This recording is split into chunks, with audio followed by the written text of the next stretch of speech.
Hi, I'm Dr. T, and I'm a pediatrician. On Ask Dr. T, I answer health questions from teens. Questions ranging from safe sex, to self-love, to questions about body parts. Let's get this episode started.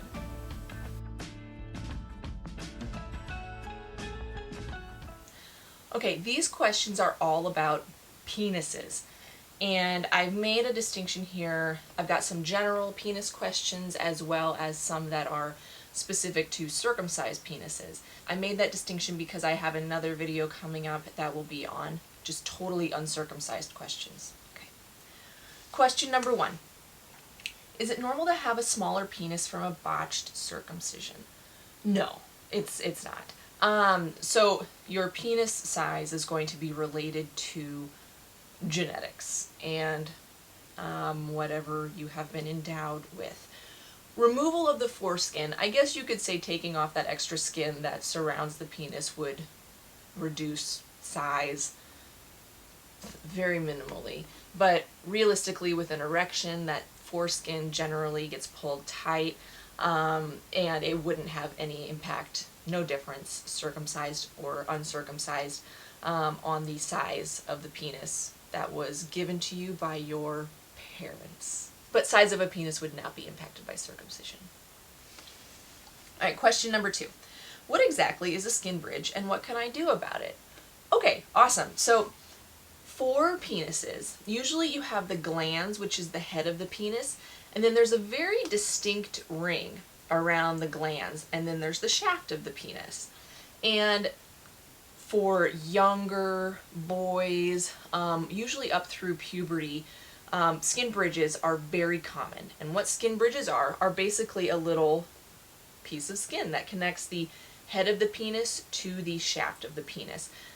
Basically, which takes away that rim and looks more just like a smooth surface or a bridge between the glans and the shaft.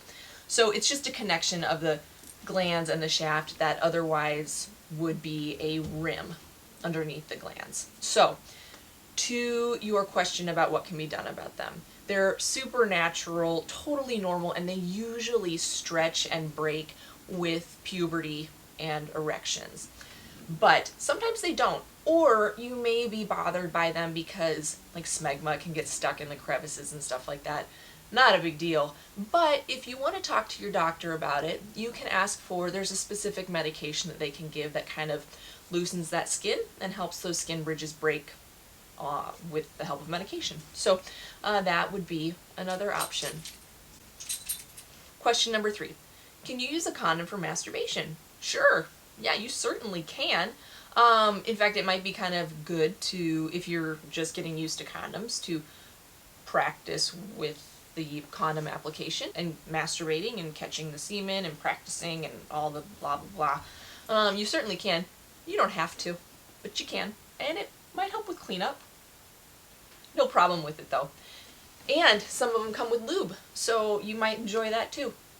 Okay, there's enough of that. You don't need a condom for masturbation, but it's totally fine if you do. All right, question number 4. Why does sperm taste bitter and salty?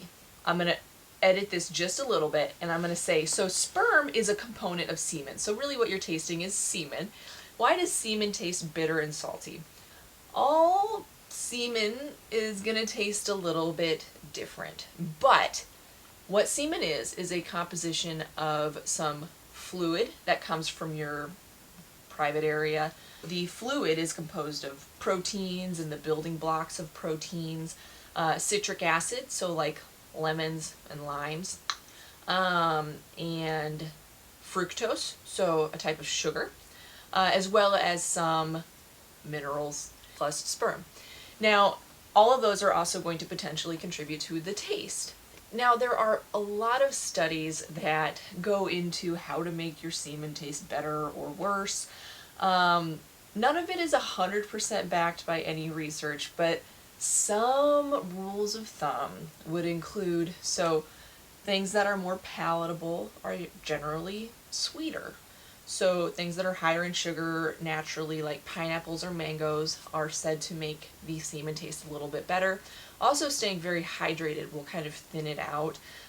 So hydration, sweet things Things that might make it taste a little bit worse are going to be foods that are high in sulfur. So things like Brussels sprouts, cauliflower, broccoli. Think of any of those veggies that kind of give you that full gassy stomach feeling. That's the sulfur, and that can also make your semen taste a little bitter, potentially. As well as there are studies that show that meats and fish can also make your semen taste a little funny, as well as caffeine, alcohol, and smoking. So that's it. None of it is 100% backed by science, but at least you know now what semen is composed of and why things taste the way they do. And then question number 5. I'm gay and my boyfriend and I want to have sex. Is lube okay for males? Yes, totally. Yes. So anal sex is definitely going to benefit from having some lube. So I would recommend, if you're using condoms, which I would recommend as well, don't use an oil-based lube. Water-based is going to be an easy go-to. I've got plenty of other information on lubes, though. You can also see my website, but lube, totally fine. Yes, absolutely. Highly recommended. Yes. Yes. All right. And that'll do it for this round of penis general circumcised questions. And remember, if you have a question for Ask Dr. T, you can either respond in this video or submit through my website, askdrt.net.